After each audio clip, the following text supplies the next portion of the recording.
दोस्तों आप सभी का स्वागत है इजी ज्ञान में। आज की इस वीडियो में हम पढ़ने वाले हैं झारखंड की आर्थिक विशेषताएं और इसके अंतर्गत हम पढ़ेंगे झारखंड आर्थिक समीक्षा 2019 से 20। दोस्तों हमारा पहला प्रश्न कहता है कि वित्तीय वर्ष 2018 से 19 में झारखंड राज्य की अर्थव्यवस्था की वृद्धि दर क्या रही है। तो दोस्तों हमारा जवाब हो जाएगा 7.0%।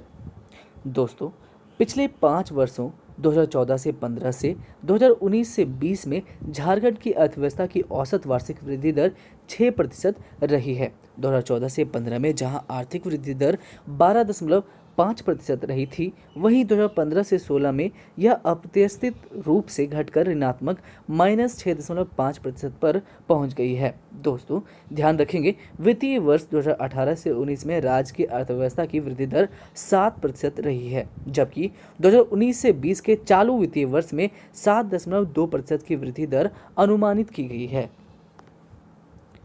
दोस्तों अगला सवाल कहता है कि चालू वित्त वर्ष 2019 से 20 में झारखंड राज्य का सकल घरेलू उत्पाद जीएसडीपी चालू मूल्य पर कितना अनुमानित है। 3,43,126 करोड़। दोस्तों चालू वित्तीय वर्ष 2019 से 20 में झारखंड राज्य का सकल घरेलू उत्पाद जीएसडीपी चालू मूल्य पर 3,43,126 करोड़ एवं स्थिर मूल्य पर 2,49,554 करोड़ अनुमानित है। अगला सवाल कहता है कि चालू वित्तीय वर्ष 2019 से 20 में झारखंड राज्य में प्रति व्यक्ति आय चालू मूल्य पर कितनी अनुमानित की गई है। तो दोस्तों 83,592 रुपये अनुमानित की गई है। दोस्तों चालू वित्त वर्ष 2019 से 20 में झारखंड राज्य में प्रति व्यक्ति आय प्रति व्यक्ति एनएसडीपी चालू मूल्य पर 83,592 रुपये है, जबकि स्थिर मूल्य पर 60,339 रुपये अनुमानित है। अगला सवाल कहता है कि प्रति व्यक्ति आय के मामले में भारतीय राज्यों में झारखंड का स्थान क्रम क्या है। तो दोस्तों इसका स्थान क्रम है 25वां। दोस्तों प्रति व्यक्ति आय के मामले में झारखंड देश के सबसे कम आय वाले राज्यों में से एक है। 2016 से 17, 2017 से 18 एवं 2018 से 19 में देश के 28 राज्यों में से झारखंड 25वें स्थान पर है। केवल बिहार, उत्तर प्रदेश एवं मणिपुर की प्रति व्यक्ति आय झारखंड से कम है। अगला सवाल कहता है कि झारखंड राज्य की अर्थव्यवस्था के विकास में सबसे अधिक योगदान किसका है। तो दोस्तों सबसे ज़्यादा जो योगदान है ये तृतीय क्षेत्र का। किसका? तृतीय क्षेत्र का। दोस्तों 2019 से 20 में झारखंड राज्य की अर्थव्यवस्था के विकास में सर्वाधिक योगदान तृतीय क्षेत्र अर्थात सेवा क्षेत्र का रहा है, जिसका योगदान लगभग 65% रहा है, जबकि राज्य की अर्थव्यवस्था के विकास में प्राथमिक एवं द्वितीय क्षेत्र का योगदान क्रमशः 15% एवं 20% रहा है। दोस्तों झारखंड की अर्थव्यवस्था में क्षेत्रवार योगदान प्राथमिक क्षेत्र से, कृषि एवं संबंधित क्षेत्र से 15% है, द्वितीय क्षेत्र अर्थात उद्योग व अन्य क्षेत्रों से 20% है और तृतीय क्षेत्र सेवा क्षेत्र से 65% है। याद रखेंगे, झारखंड की अर्थव्यवस्था में क्षेत्रवार योगदान प्राथमिक क्षेत्र में 15% है, द्वितीय क्षेत्र में 20% है और तृतीय क्षेत्र में 65% है। अगला सवाल कहता है कि झारखंड की अर्थव्यवस्था में द्वितीय क्षेत्र के अंतर्गत सर्वाधिक योगदान रहा है किसका। दोस्तों सर्वाधिक योगदान रहा है विनिर्माण का। किसका रहा है? विनिर्माण का। ठीक है, झारखंड राज्य में द्वितीय क्षेत्र अर्थात उद्योग के अंतर्गत सर्वाधिक योगदान विनिर्माण मैन्युफैक्चरिंग का लगभग 52.67 रहा है। दोस्तों द्वितीय क्षेत्र के अंतर्गत अगर आपसे पूछा जाए कि सबसे ज़्यादा योगदान किसका रहा है, तो विनिर्माण का रहा है। कितना? 52.67%। अगला सवाल क्या कहता है दोस्तों? अगला सवाल कहता है कि झारखंड में मुद्रास्फीति की राशि राष्ट्रीय औसत की तुलना में क्या है। दोस्तों झारखंड में मुद्रास्फीति की राशि राष्ट्रीय औसत की तुलना में लगभग समान है। दोस्तों झारखंड में मुद्रास्फीति की दर लगभग देश की मुद्रास्फीति दर के समान ही रही है। वर्ष 2016 से 17 में राज्य की मुद्रास्फीति की वार्षिक दर 5.3% रही है। 2017 से 18 में 3.9% तथा 2018 से 19 में भी 3.9% रही है। अगस्त 2018 से देश एवं झारखंड दोनों की मुद्रास्फीति दर 4% कम ही रही है। नेक्स्ट सवाल क्या कहता है दोस्तों? कहता है कि झारखंड राज्य में अन्य भारतीय राज्यों की तुलना में बहुआयामी गरीबी मल्टी डायमेंशनल पॉवर्टी में दर्ज की गई है? दोस्तों, सर्वाधिक तीव्र गिरावट या कमी। दोस्तों, झारखंड राज्य में अन्य भारतीय राज्यों की तुलना में बहुआयामी गरीबी मल्टी डायमेंशनल पॉवर्टी में दोस्तों सर्वाधिक तीव्र गिरावट या कमी महसूस की गई है, दर्ज की गई है। दोस्तों, वैश्विक बहुआयामी गरीबी सूचकांक MPI 2019 की रिपोर्ट जुलाई 2019 में ऑक्सफर्ड निर्धनता एवं मानव विकास OPHI और संयुक्त राष्ट्र विकास कार्यक्रम UNDP द्वारा जारी की गई। दोस्तों, इस रिपोर्ट में कहा गया है कि 2005 से 2006 में 2005 से 2006 से 2015 से 16 के 10 वर्षों की अवधि में झारखंड के 72 लाख लोग बहुआयामी गरीबी से बाहर निकलने में सफल रहे। झारखंड में बहुआयामी गरीबी 2005 से 2006 में 74.7%, 2.34% करोड़ व्यक्ति थी, जो घटकर 2015 से 16 में 46.5%, 1.62 करोड़ व्यक्ति रह गई है। इस प्रकार झारखंड ने अन्य भारतीय राज्यों की तुलना में बहुआयामी गरीबी में सर्वाधिक तीव्र गिरावट कमी दर्ज की है। दोस्तों, वैश्विक बहुआयामी गरीबी सूचकांक MPI 2019 की रिपोर्ट जुलाई 2019 में ऑक्सफोर्ड निर्धनता एवं मानव विकास पहल OPHI और संयुक्त राष्ट्र विकास कार्यक्रम UNDP द्वारा जारी की गई। इस रिपोर्ट में कहा गया कि 2005 से 2006 से 2015 से 16 के 10 वर्षों की अवधि में झारखंड के 72 लाख लोग बहुआयामी गरीबी से बाहर निकलने में सफल रहे हैं। झारखंड में बहुआयामी गरीबी 2005 से 2006 में 74.7% थी, जो 2.34 करोड़ व्यक्ति थी, जो घटकर 2015 से 16 में 46.5% अर्थात 1.62 करोड़ व्यक्ति रह गई है। इसी प्रकार झारखंड ने अन्य भारतीय राज्यों की तुलना में बहुआयामी गरीबी में सर्वाधिक तीव्र गिरावट या कमी दर्ज की है। अगला सवाल कहता है कि 2018 से 19 की तुलना में 2019 से 20 में झारखंड में धान की उत्पादन तथा उत्पादकता में क्या प्रभाव पड़ा है? तो दोस्तों, वृद्धि हुई है। ठीक है दोस्तों, 2018 से 19 की तुलना में 2019 से 20 में झारखंड में धान की उत्पादन और उत्पादकता में वृद्धि हुई है। वर्ष 2018 से 19 की तुलना में 2019 से 20 में झारखंड में धान की उत्पादन में 3.7% तथा उत्पादकता किलोग्राम प्रति हेक्टेयर में 18.3% की वृद्धि हुई है। ठीक है, धान के उत्पादन में 3.7% वृद्धि और उत्पादकता में 18.3% की वृद्धि हुई है।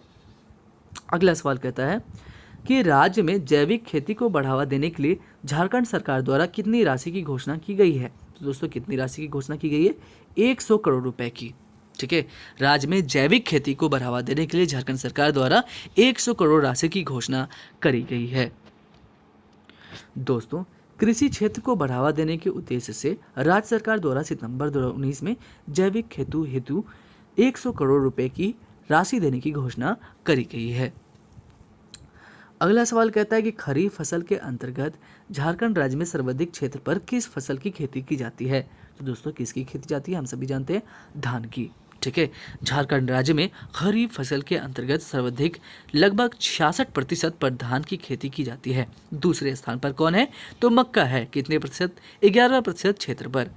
ठीक है, खरीफ फसल के अंतर्गत धान आते हैं, मक्का, अरहर, उड़द, मूंग और मूंगफली आदि फसल आते हैं। तो दोस्तों, यहाँ से हम याद रखेंगे कि झारखंड राज्य में खरीफ फसल के अंतर्गत सबसे ज़्यादा क्षेत्र किसका है? तो धान का ही है, लगभग 66%, और बाद में आते हैं मक्का जो कि 11% है।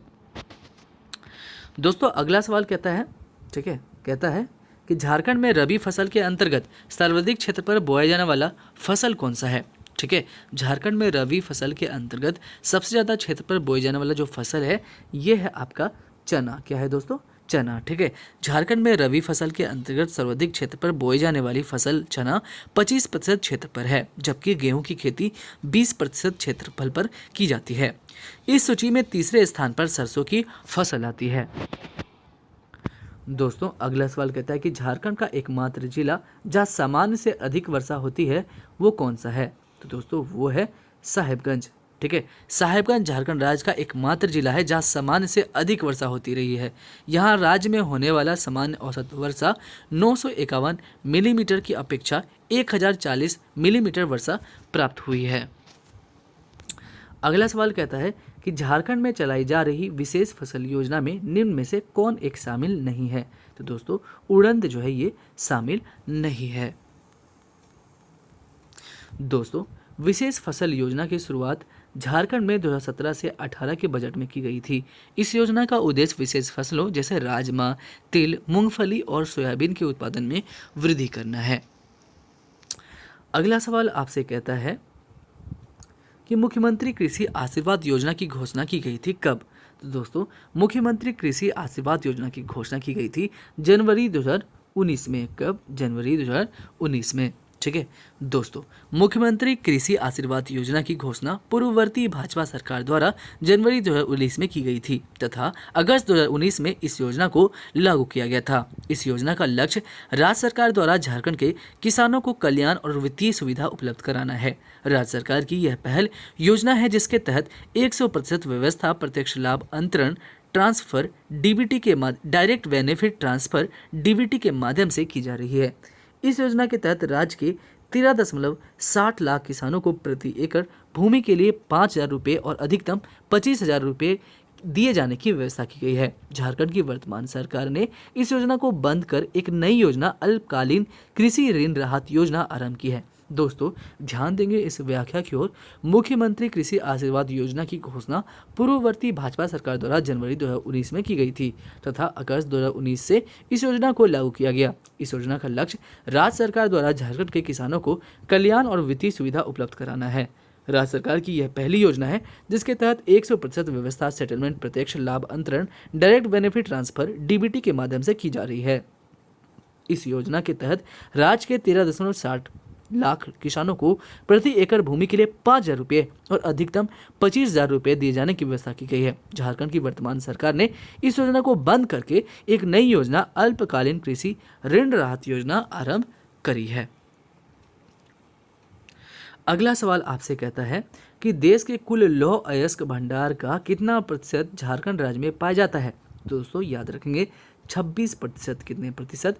26%। ठीक है, देश के कुल लौह अयस्क भंडार का 26% झारखंड राज्य में पाया जाता है। दोस्तों, देश के कुल लौह अयस्क हेमेटाइट का लगभग 26% झारखंड में पाया जाता है। लौह अयस्क के उत्पादन में देश में झारखंड का दूसरा स्थान है। इसके अतिरिक्त ताम्र अयस्क भी 18.5% यहाँ पाया जाता है। भारत में कोकिंग कोल, यूरेनियम और पाइराइट का एकमात्र उत्पादक राज्य झारखंड ही है। दोस्तों याद रखेंगे, बहुत ही इंपॉर्टेंट है। ठीक है, कि भारत में कोकिंग कोल, यूरेनियम और पाइराइट का एकमात्र उत्पादक राज्य कौन सा है? तो झारखंड ही है। अगला सवाल कहता है कि आर्थिक समीक्षा 2019 से 20 के अनुसार देश के कुल खनिज भंडार का कितना प्रतिशत झारखंड में पाया जाता है? तो दोस्तों 40%। कितना? 40%। ठीक है, आर्थिक समीक्षा 2019 से 20 के अनुसार देश के कुल खनिज भंडार का 40% झारखंड में ही पाया जाता है। दोस्तों, देश के कुल खनिज भंडार का लगभग 40% तथा कुल कोयला भंडार का 27.3% झारखंड राज्य में पाया जाता है। अगला सवाल कहता है कि झारखंड राज्य में पाए जाने वाली ग्रेनाइट की विभिन्न किस्में कौन सी है? तो दोस्तों यहाँ पर टाइगर स्किन भी, स्वान रोज भी और इंग्लिश टिक भी पाए जाते हैं।